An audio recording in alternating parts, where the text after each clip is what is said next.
샬롬 샬롬 샬롬 샬롬 샬롬 샬롬. 하나님 감사합니다. 여러분 사랑합니다. 주님 앞에 우리 함께 이렇게 모여서 예배할 수 있는 거, 이거 보통 사람들이 할 수 있는 거 아니에요. 아주 기쁨입니다. 어느덧 5월이 다 갔어요. 예, 5월 초가 열렸다는 요즘에 확실히 비례하는 것 같습니다. 나이하고 한 주가 그냥 월요일 되면 주일을 드리고 월요일이 됐다. 그러고 나면 어느덧 금방 한 수목이 돼갖고 있어서 내일 모레가 주말이네. 저는 이렇습니다. 이렇게 갑니다. 그래서 나이 따라 비례해서 가는 것 같습니다.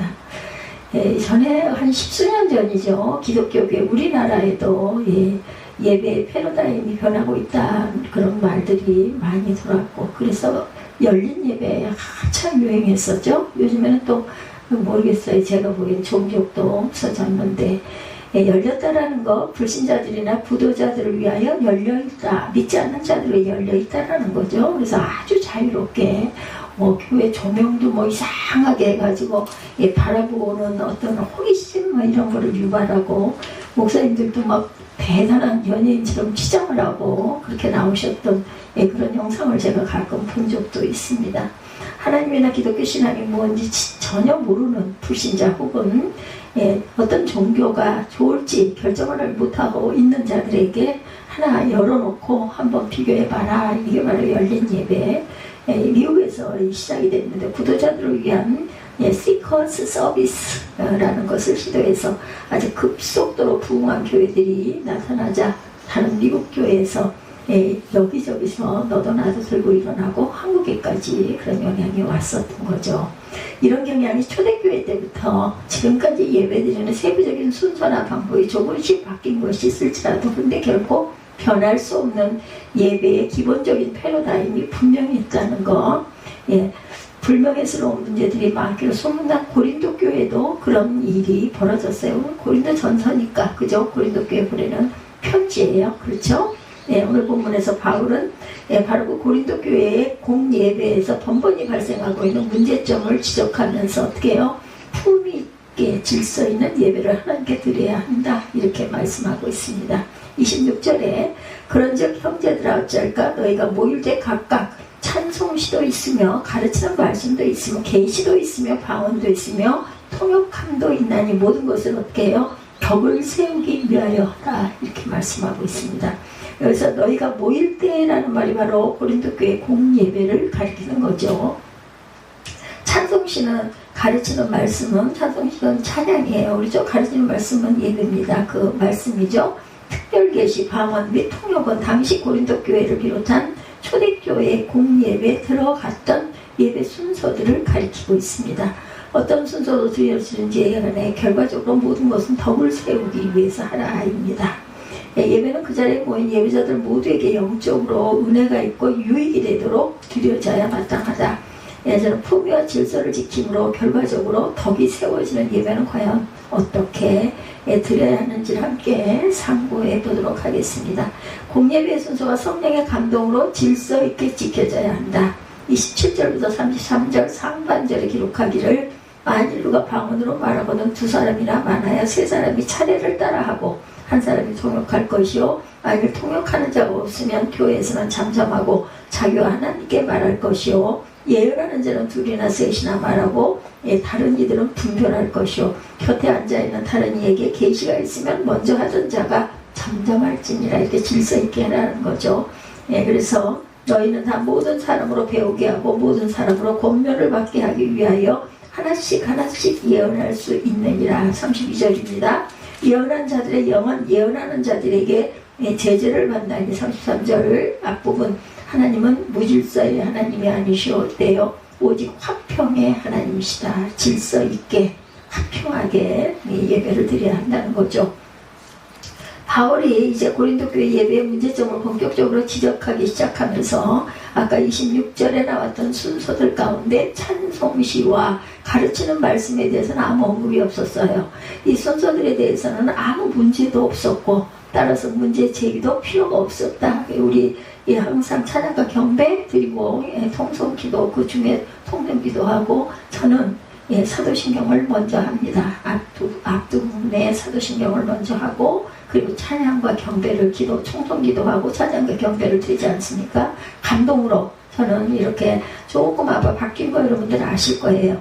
바로 이 순서 때문에 고린도 교회 공예배는 아주 시끄럽고 무질서한 예배가 되고 있었던 것을 알 수 있죠. 27절에 누가 방언을 말하거든 두 사람이나 많아야 세 사람이 차례를 따라하고 라는 말씀은 방언을 하게 될 때도 한 예배 시간을 최대 3명까지로 제한하자 말하고 있습니다. 방언한다는 교인들이 너도나도 다 일어나서 말하게 되면 그렇죠? 한 사람이 몇 마디씩만 한다 해도 전체 예배 시간은 끝도 없이 흘러갈 것이기 때문이다. 흑인 그 교회 예배가 이렇게 아주 엄청 길기도 하고 아주 소란스럽게 아멘도 너무너무 크고 막 일어나가지고 소리 치고 이런다고 여기 참석하신 분들이 말씀하시는 걸 제가 들었어요. 너무 이게 심하면 열기가 있어서 좋기는 한데 너무 이렇게 하다 보면 예배가 얼마나 길어지겠으며 그러니까 담임 목사님 말씀할 기회가 없을 정도로 뭐 어떤 말 한마디만 나오면 뭐 여기저기서 막 아멘 하고 막 들고 일어나고 막 그래 떠들고 이러니까 예배 인도가 흘러갈 수가 없더라. 그 말을 할 수가 없다라는 이야기를 제가 들었으면 불편하겠죠. 그 방언도 만약 통역하는 자가 없으면 교회에서는 잠잠하라. 자신과 하나님과의 관계로 통역을 받으라고 말합니다. 14장 전반부에 자세히 나타나 있듯이 다른 성도들에게 뜻이 통하지 않은 말로 자기 혼자 찌꺼리는 것이 결코 공예배와 순서가 될 수 없기 때문이라는 거죠. 예언하는 자들에 대해서도 마찬가지로 2이나 3 정도만 말하라고 제한이 가해집니다. 왜냐하면 시간이 한정이 돼 있어야 되잖아요. 계속 그 하루 종일 예배를 드릴 수는 없습니다. 여기서의 예언은 이어지는 30절의 문맥에서 알 수 있듯이 개인적으로 어떤 특별한 계시를 받아서 예언하는 거죠. 그처럼 예언하는 사람이 일어나면 다른 이들은 분별할 것이오라고 했는데 이것은 아무나 스스로 계시를 받고 예언한다고 해서 그냥 곧이곧대로 다 신령한 말씀으로 받아들여지지 않는다라는 거죠. 30절에 성경 다시 보죠. 곁에 앉아있는 다른 이에게 계시가 있으면 먼저 하는 자는 잠잠할지니라. 너희는 다 모든 사람으로 배우게 하고 모든 사람으로 권면을 받게 하기 위하여 하나씩 예언할 수 있느니라. 예언하는 자들의 영혼 예언하는 자들에게 제자를 만나니 하나님은 무질서의 하나님이 아니시오 오직 화평의 하나님이시니라. 모든 성도가 교회에서 함과 같이 여자는 교회에서 잠잠하라. 그들에게 말하는 것을 허락하심이 없나니 율법에 이른 것까지 오직 복종할 것이요 만일 무엇을 배우려거든 집에서 자기 남편에게 물을지니 여자가 교회에서 말하는 것은 부끄러운 것이라. 하나님의 말씀이 너희로부터 난 것이냐 또는 너희에게만 임한 것이냐. 만일 누구든지 자기를 선지자나 혹은 신령한 자로 생각하거든 내가 너에게 편지하는 이것이 주의 명령인 줄 알라. 만일 누구든지 알지 못하면 그는 알지 못한 자니라. 그런즉 내 형제들아 예언하기를 사모하며 방언하기를 금하지 말라. 모든 것을 품위 있게 하고 질서 있게 하라. 하긴 하되 어떻게 해라. 품위와 질서를 잘 지키면서 하라는 것이죠. 그처럼 예언하는 사람이 일어나면 다른 이들은 분별할 것이라고 했는데 이것은 아무나 스스로 계시를 받고 예언한다 해서 그냥 곧이곧대로 신령한 말씀으로 받아들이지는 말라는 것입니다. 누가 계시를 받아 예언하다가도 곁에 있는 다른 이에게 새로운 계시가 임하면 먼저 하던 자는 빨리 끝내고 그 사람에게 양보하라. 그렇게 하나씩 차례대로 순서와 질서를 지켜서 해야 예배에 참석한 모든 사람들이 말씀을 똑똑하게 잘 알아듣고 배우고 권면하게 될 것이다. 참 힘들었겠어요. 그죠? 이 시대에. 또한 예언하는 자들의 영은 예언하는 자들에게 제재를 만나니라는 말씀은 예언하는 자는 자기 예언하는 영을 스스로 통제할 수 있어야 한다는 뜻입니다. 막 끝이 없이 계속해서는 안 되겠죠. 특별히 공예배에서는. 예언한다는 것이 무슨 무당이 신들린 경우처럼 제정신이 빠져나가고 남의 혼이 들어와서 짓거리는 따위가 결코 되어서는 안 된다. 그래서 절제할 줄 알아요. 성령께서는. 진짜 성령의 감화 감동을 받아 예언하는 자라면 자신의 성령을 정확하게 스스로 통제하면서 정신을 똑바로 차리고 말할 수 있어야 한다. 초대교회 예배 순서에서 이처럼 방언이나 예언이 허용된 것은 현재와는 아주 다른 상황에 처해 있었기 때문에 이것을 우리가 또한 염두에 두어야 합니다. 그때는 아직 신약 성경이 완성되지 않았고 각 지교회에 사도나 혹은 담임 교육자가 없는 경우가 대부분이었다고 합니다. 즉 정기적으로 예배 설교를 맡을 사람이 없었던 것이다. 그런 상황이었던지라 초대교회 예배 순서에는 자연히 일반 교우들이 참여하는 비중이 클 수밖에 없었고 그래서 통역되는 방언이나 특별 계시를 받은 성도의 예언도 순서에 들어갔던 것이에요. 그러나 그렇다고 해서 아무렇게나 허용되었던 것은 아니다. 전체 예배 시간을 지킬 수 있어야 했고 예배 순서 참여자들은 차례를 잘 지켜야 한다. 특히 자기가 무슨 말을 하는지 자신을 정확하게 영적으로 또 통제할 수도 있어야 한다. 이처럼 질서 있는 예배가 되어야만 하나님께 영광이 될 뿐 아니라 예배 참석하는 자들에게 영적으로 덕이 되는 은혜로운 예배가 될 수 있겠죠. 쓸데없는 말을 아무렇게나 막 해대는 예배는 무질서의 예배다. 특히나 공예배 중요하죠. 우선 목사의 설교부터 이 점에 대해서 정말 조심해야 한다는 거죠. 어떤 설교는 아무리 귀담아 들어보려 해도 무슨 소리인지 알아들을 수가 없고 종잡을 수 없는 전혀 주제가 잡히지 않는 경우 이래서는 안 되고 뭐 보통 목사님들 이러시지 않아요. 그 고린도 교회 때는 이런 부분들이 많았겠죠. 그래서 항상 말이 안 되는 정도가 아니라 기본적으로 문장이 아예 안 되는 말을 설교하라고 하는 것은 직접 들어본 적 저는 없습니다. 설교가 그렇게 되니 회중에 은혜를 끼치기는커녕 아주 지루하고 따분하고, 근데 온전한 말씀을 드려도 예배 시간에는 가만히 앉아있다 보면 딴 생각이 들어오거나 그저 또 그 시간이 11시 12시 되다 보면 졸려올 수도 있어요. 그래서 열심히 성경을 같이 보고 참여하는 게 아주 중요합니다. 그래서 예배 사회자도 마찬가지, 장로나 집사가 무슨 헌신 예배들을 인도하게 되면 사회 도중에 코멘트를 많이 해야 잘하는 줄로 착각하는 사람들한테 이거 이렇게 하면 안 됩니다. 그 자리가 무슨 토크쇼쯤으로 생각해서는 안 되겠죠. 정말 하지 않아도 될 말, 아니 하지 말아야 할 말까지 자신에게는 분위기 잡는 말이라고 유머러스한 조크를 하는 건 예배 순서에서 있을 수 없습니다. 저는 이런 부분도 본 적은 없습니다. 그런 것은 실상 회중의 은혜롭기는커녕 내 속에서 웃음이 나오게 되죠. 또한 감정이 주가 된 즉흥적 예배 역시 무질서한 예배다. 그래서 특별히 그냥 우리가 어떤 기도회 이런 데서 나중에 간증하거나 이럴 때 여러 가지가 있을 수 있겠지만 공적인 예배, 특히 주일 예배는 이렇게 되지 않죠. 이런 데는 없을 겁니다. 어떤 찬양 경배 세미나에 참석했을 때 덕분에 이야기입니다. 세미나의 강사 목사님께서 강단에 오르시더니 강연하시기 전에 찬송 몇 곡을 부르자고 하시면서 피아노 앞에 앉으셨는데 그것까지는 괜찮았대요. 근데 반주를 시작하기 전에 그 목사님께서 하시는 말씀이, 제가 찬송 부르는 동안 여러분은 자기가 하고 싶은 대로 하세요. 이렇게 말씀을 하고 시작을 하셨다고 하네요. 좀 특별하죠. 같이 찬송하고 싶으면 찬송하시고, 혼자 기도하고 싶으시면 기도하시고, 손 들고 싶으시면 손 드시고, 잠자고 싶으면 주무시고, 이런 이야기가 있었다고 합니다. 좋은 말로 하자면 자기 심령에 감동되는 대로 솔직하게 표현하자면 자기 기분 내키는 대로 자유롭게 해라, 이런 뜻이었겠죠.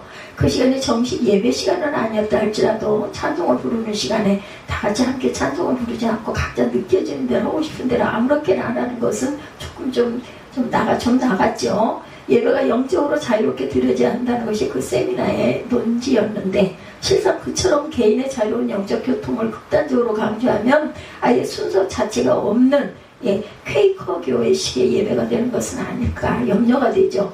하나님은 결코 그런 중구난방식의 예배를 절대로 무질서의 하나님이 아니시라는 거 여러분들 아마 기본으로 아실 거예요. 순서가 전 회중에 똑같이 공감되어야 한다고 명시되는 화평의 하나님이시라는 것을 우리가 알고 가야 합니다.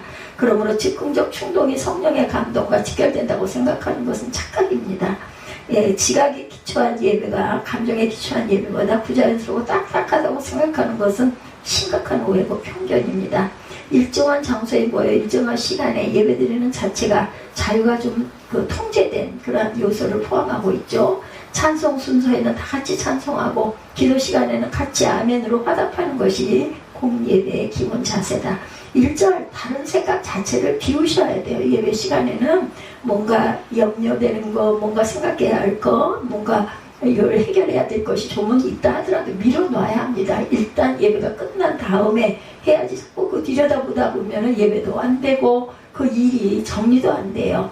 목사는 설교 시간에 잘 준비된 말씀으로 영적으로 논리 정연하게 가르치고 모든 회중이 바로 배우고 깨닫도록 만들어야 되고, 사회자는 전체 시간을 잘 지키는 가운데 간단 명료하게 순서를 인도함으로 시종일관 은혜로운 예배가 되도록 해야 된다.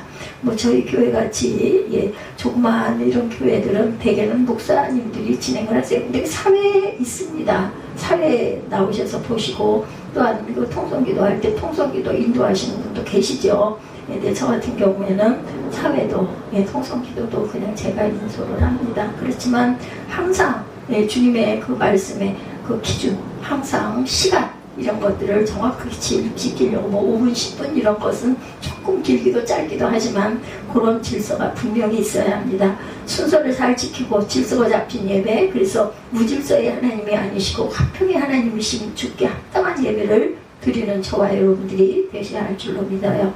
두 번째, 공예배의 훈도권이 성경만 선포하는 목사를 통해 지켜져야 한다. 33절 하반절 이하 40절에 나오고 있죠. 모든 성도가 교회에서 한것 같이 여자는 교회에서 잠잠하라. 이게 조금 요즘 시대에 조금 좀 오해가 될 수 있는 소지 나중에 제가 설명드리겠습니다.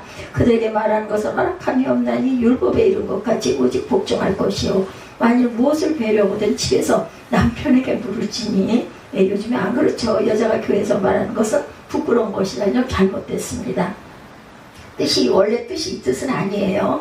하나님의 말씀이 이제 이 뜻인지 아니지도 이것 때문에 고심을 좀 하면서 새롭게 보면서 전에 알고 있었던 부분인데도 우리가 그죠? 자꾸만 잊어버려지는 그런 게 있어서 이걸 좀 다시 한번 찾아보고 알아봤는데 원어적인 그런 해석을 볼 수밖에 없어요. 이럴 때는 그 시대에 여성들이 이런 부분이 굉장히 뒤떨어져 있고 지식도 없고 성경적인 어떤 그런 배움도 없고 하다 보니까는 그 온전치 못한 경우들이 있기 때문에 좀 조용해라, 남편에게 물어라. 그것은 우리 요즘에 뭐 이런 얘기 하시는 분 없죠. 그 뜻이 아니었다는 거. 하나님의 말씀이 너희로부터 나온 것이냐 또는 너희에게만 임한 것이냐. 만일 누구든지 자기를 선지자나 본 신령한 자로 생각하거든 내가 너희에게 편지하는 이 글이 주의 명령인 줄 알아라. 이렇게 얘기합니다. 아주 강하게. 만일 누구든지 알지 못하면 그는 알지 못한 자니라. 그런즉 내 형제들아 예언하기를 사모하고 방언하기를 금하지 말라. 모든 것이 품이 있고 질서 있게 하라. 그러니까 40절까지 내용이에요. 공예배의 가장 중요한 순서가 말씀 선포이면 두말할 나위가 없죠. 말씀 선포의 권한, 그것을 말하면 훈도권이라고도 합니다. 훈도권.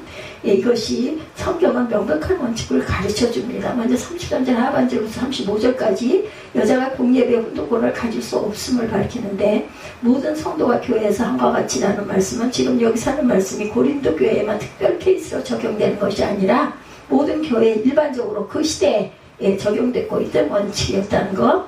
이 원칙이란 것, 여자는 교회에서 함잠하라. 그들에게 말하는 것은 막함이 없다. 오직 복종할 것이요 단호하게 명령하고 있어. 여기서는 그 시대 고린도 교회 특히 이것은 여자가 교회에 나오면 꿀먹은 벙어리처럼 되라는 뜻은 아닙니다. 본문의 문맥에서 드러나고 또 성경의 다른 관계 구절에도 확인되듯이 어디까지나 여자는 교회에서 공적 훈도 설교를 할 수 없음을. 지금은 어때요? 저도 여성입니다.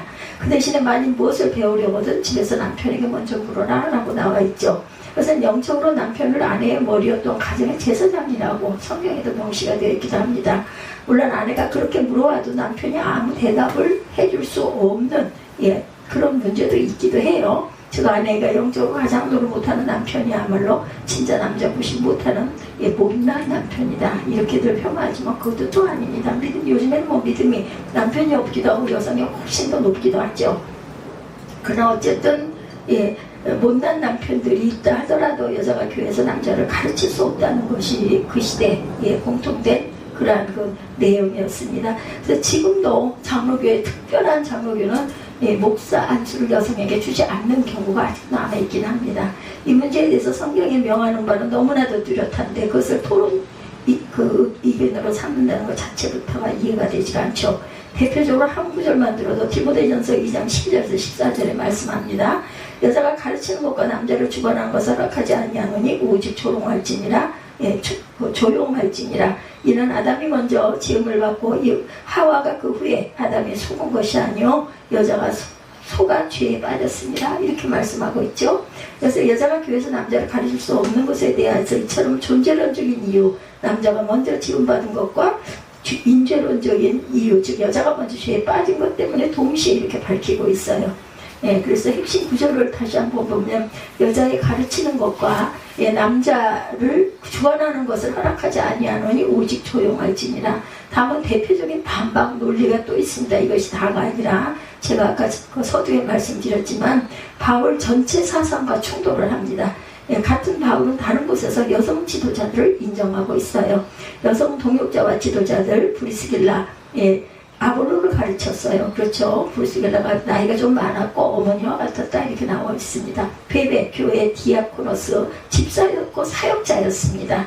유니아, 사도들 중에 뛰어난 자라고 나와 있습니다. 특히 로마서 16장에는 여성 지도자들이 다수 등장합니다. 그래서 바울이 여성 리더십 자체를 절대 금지했다고 보기는 어렵습니다. 그 시대에 고린도 교회에 보낸 편지에 그 시대의 어떤 하나의 뭐라고 그럴까요? 여성들의 그 분위기가 이랬을 거예요. 그렇기 때문에 이것을 아주 강하게 못을 박았던 거겠죠. 특정 지역 문제를 다른 곳으로 보는 편이 자연스럽다 이렇게 나와 있습니다. 여성 리더십 자체를 절대 금했다고 볼 게 아니라 그 시대 그 고린도 교회들에게 이 시대에 얘기했던 것은 특정 그런 그 지역 문제를 다룬 것이다. 잠잠하라는 말은 절대 침묵이 아니라 헬라어 헤쉐키아, 여기에 완전 침묵보다는 조용함, 차분함, 질서 있는 태도를 의미하고 있습니다. 같은 단어로 남성들에게도 모든 성도들에게도 사용됩니다. 즉 읽다물라보다는 혼란을 만들지 말고 배우라에 가까운 표현이라고 주장되어 있어요. 에베소 교회 특수 상황도 가능성 있게 말씀하죠. 디모데전서가 에베소 교회 문제를 다룹니다. 당시 에베소에는 거짓 교사들이 영지주의적인 요소들이 많았고 또한 여성들을 통한 잘못된 가르침들이 있었다는 연구가 많이 있어요. 따라서 바울은 모든 시대 여성 전체를 금지한 것이 아니라 잘못된 가르침을 퍼뜨리던 특별 집단을 제안했다는 해석이 가능합니다. 갈라디아서 3장 28구절입니다. 너희는 유대인이나 헬라인이나 종이나 자유인이나 남자나 여자나 다 그리스도 예수 안에서 하나이니라. 너희가 그리스도의 것이면 곧 아브라함의 자손이요 약속대로 유업을 이을 자니라 이렇게 말씀하고 있어요. 그리고 오늘 본문 36절에서 40절에 기록된 내용은 공예배의 훈독권이 오직 성경이 하나님의 말씀임을 철저히 믿으면서 그 능력이 발휘됨을 증언하고 있죠. 본문 36절을 번역하면 하나님의 말씀이 너희에게서 나오고 너희에게서 완성되느냐? 라고 바울이 고린도 교회 교인들에게 핀잔적으로 던지고 있습니다. 즉 고린도 교회 방언이나 예언하는 남녀 교인들이 마치 자기네 자신을 통해서만 하나님의 말씀이 전달되는 것처럼 착각하는 교만에 빠져 있다는 것을 책망한 내용이고, 자기를 선지자나 혹은 신령한 자로 생각하던이라는 말에는 암시되어 있듯이 고린도 교회 안에 좀 속된 표현으로 말하면 정말 영적으로 자기 주제 파악을 못하는 그런 성도들이 많이 있었다는 것. 그처럼 스스로 신령한 계시를 받았다고 주장하는 자들을 향하여 바울은 내가 너희들에게 편지하는 이 글이 주의 명령인 줄 알라 강하게 단호하게 그런 선포합니다. 이 구절에도 주라는 단어가 아주 감지되어 있죠. 신령한 은사를 받았다고 하는 자들의 발언이나 예언이 아니라 바울이 그들에게 보낸 편지의 구구절절이고 하나님의 명령이라고 강력하게 천명하고 있습니다. 그래서 바울 서신이 주의 명령이라면 이것보다 더 권위 있는, 이것보다 더 위에 있는 다른 어떤 계시라는 것은 있을 수 없다라는 그 명백한 아주 못 받고 있습니다. 그래서 고린도 교회 소위 신령하다는 교인들의 방언이나 예언은 금세 사라져버렸어요. 바울은 편지하는 이 글, 즉 이 고린도 전서를 비롯한 모든 바울 서신들은 신약성경으로 영원히 남게 되었죠. 우리 성경 66권이 모여진 그 뒤에는 외경들이 엄청나게 많다는, 거기서 이 성경 66권이 이렇게 해서 성경으로 탄생되기까지 얼마나 많은 외경들이 있었는지 모릅니다. 선지자와 사도가 받은 계시의 권위는 다른 개인적인 것이보다 분명히 비교도 될 수 없는 우위에 있었고, 더욱이 그 선지자들과 사도들이 그 증언인 신구약 성경이 완성된 시점에 와서는 더 이상 방언이나 개인적 환상으로 받을 만한 하나님의 추가 계시는 없다라고 보고 있습니다. 그래서 십자가 구속과 믿는 자에게 약속된 소망, 성경이 맹명히 증명하는 이 복음보다 더 이상 무슨 좋은 계시를 받을 수 있겠는가인 거죠. 성경 66권이 전부 다 예언의 말씀들을 묶어놨기 때문에 그 시대 이후에는 이제 말씀 속에서 우리가 하나님의 그 귀한 예언들을 볼 수 있으니까, 하나님 그 성경책에 아직 기록되지 않고 빠뜨려 놓은 중요한 계시가 있어서 이제 와서 늦게 어떤 개인에게 무슨 방언이나 통역이나 특별 계시로 알려주실 것은 없을 것이다. 만약 그렇게 생각하는 사람이 있다면 그건 분명히 요한계시록의 마지막 절에 결론으로 저주하고 있는 대로 이것들 이 두루마리에 기록된 예언의 말씀 외에 더하는 이단임이 틀림없다라는 거예요. 내가 하나님이다, 내가 예수다, 이런 사람들 많죠. 나는 하나님 어머니다, 이런 분이 지금도 있습니다. 이런 것들은 전부 다 거짓된 영이라는 것을 잊지 마십시다. 39절에 있듯이 바울도 방언말하기를 금하지는 않았어요. 그러나 그것은 어디까지나 개인에게 필요해서 주시는 은사고, 그런 까닭이 그런 개인적인 계시는 교회에서는 잠잠하고 자기와 하나님께 말할 것이다, 이렇게 말씀합니다. 만일 누구든지 알지 못하면 그는 알지 못한 자니라는 말씀은 조금 해석하기가 어려운 구절입니다. 두 가지 해석이 있는데, 하나는 모르는 사람은 모르게 가만 내버려 두라는 것이고, 또 하나는 37절에 바울이 말하는 말, 무시하면 그 자신도 무시당하게 될 것이다 라고 번역할 수 있는데, 대체로 오늘날의 주석자들과 새로운 성경 번역은 후자를 취하고 있습니다. 자신이 남을 무시하면 자신도 무시를 당할 것이다. 실로 선지자들과 사도들이 성령의 감동을 받아 기록한 성경 말씀이 곧 주의 명령인 줄을 알지 못하면 그 사람은 곧 주님으로부터 무시당할 수밖에 없는 자, 믿음이 온전한 자라고 볼 수가 없죠. 성경을 믿지 않는다면. 그러므로 목사는 어디까지나 성경이 하나님의 말씀인 것을 철저히 믿고 성경의 권위에만 의존해서 말씀을 선포해야 된다. 그렇지 않는다면 그런 교단에서 장립을 받고 자기 교회 교인으로부터 목사로 인정받을지는 몰라도 정작 하나님으로부터 완전히 무시당하고 있는 가짜 목사일 뿐이라는 것. 저는 이런 말씀들을 이렇게 제가 보고 느끼는 것은 참 성령께서는 우리에게 옳고 바른 길로 인도하시는구나. 제가 언젠가부터인가 그런 얘기를 한 적이 있습니다. 하나님 말씀 중심으로 돌아가야 되겠다라는 생각을 하고 성경을 장장 항상 성경 중심으로 그래서 항상 제가 여러분들 수요일과 금요일 날은 항상 그래서 성경을 장장에 정리해 놓은 부분을 제가 증언하면서 말씀을 선포하고 가고 있어요. 한 15년 이상 된 것 같습니다. 그래서 성령께서는 우리에게 알려주십니다. 우리가 알지 못하는 것들을 12장 28절에 고린도전서 12장 28절에 하나님이 교회 중에 몇을 세우셨으니 첫째는 사도요, 둘째는 선지자요, 셋째는 교사요, 그 다음이라고 밝힌 대로 여러 은사에는 분명히 순서가 있다. 초대교회 시절의 말씀을 가르치는 권한, 즉 훈독권이 가장 컸던 직분은 사도였습니다. 사도가 직내 목사죠. 그러나 오늘날 그처럼 예수님의 사건을 직접 목격하고 증언했다는 사도는 더 이상 있을 수 없는 시대다. 그 다음은 선지자인데 이것은 무슨 미래일에 대한 예언자를 뜻하는 것이 아니라 신구약 성경에서 하나님 말씀을 대언하는 대언자로 쓰이는 말입니다. 이것도 목사의 직분이죠. 또 그저 구약학, 신약학 해가지고 그렇게 해서 박사 학위를 받으신 분들, 학생들을 가르치죠. 가르치는 직업입니다. 이것도. 그래서 이런 박사들이 많이 나오죠. 성경을 가지고 하나님의 말씀을 대언하는 목사의 말로 바로 오늘날의 선지자에 해당하는 직분이고, 그 목사에게 이 훈독권이 집중되어 있다는 것은 당연한 일이다. 능력 있는 장로라든지 신령한 권사라는 말들을 흔히 하지만 누구도 이처럼 하나님 말씀을 대언하여 선포하는 목사의 영역을 넘어설 수는 없다라는 것.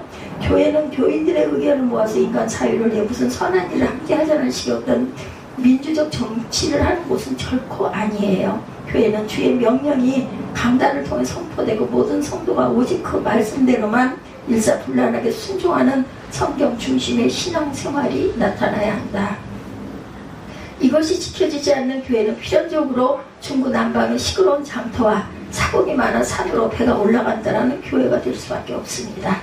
그러므로 목사의 훈독권은 목사 자신의 위신이나 입지를 지키려고 스스로 지어낸 말이 절대로 아니다. 목사가 하나님 앞에 자기 사명을 똑바로 인식하고 있고 진정으로 교회를 바로 세우고자 한다면 정말 생명처럼 지켜야 할 것이 바로 훈독권, 강단권이라고 하죠. 제가 이 부분에 굉장히 그 압박을 받은 기억들이 잊을 수가 없이 납니다. 이거는 개인적인 관계하고는 전혀 상관이 없습니다. 아니면 목사가 강단을 내가 혼자 할 거야 해서 서 있는 것이 아니라는 거죠. 이처럼 성경이 공적 훈독권을 허락하고 있는 목사를 통해서 오직 성경의 권위에만 기초한 바른 말씀이 선포되는 예배를 귀중히 여기고 사모하므로 그런 신령한 예배에 참석할 때마다 모든 사람에게 덕을 세우는 예배의 은혜를 충만히 누리는 저와 여러분들이 되시기를 주님의 이름으로 축복합니다. 이처럼 고린도 교회는 예배에서부터 큰 문제가 있었다라는 거, 그 시대에. 그래서 이런 말씀은 요즘 시대에 뒤떨어진 내용들이 실리기도 하지만 그것의 깊은 의미가 또 따로 있습니다.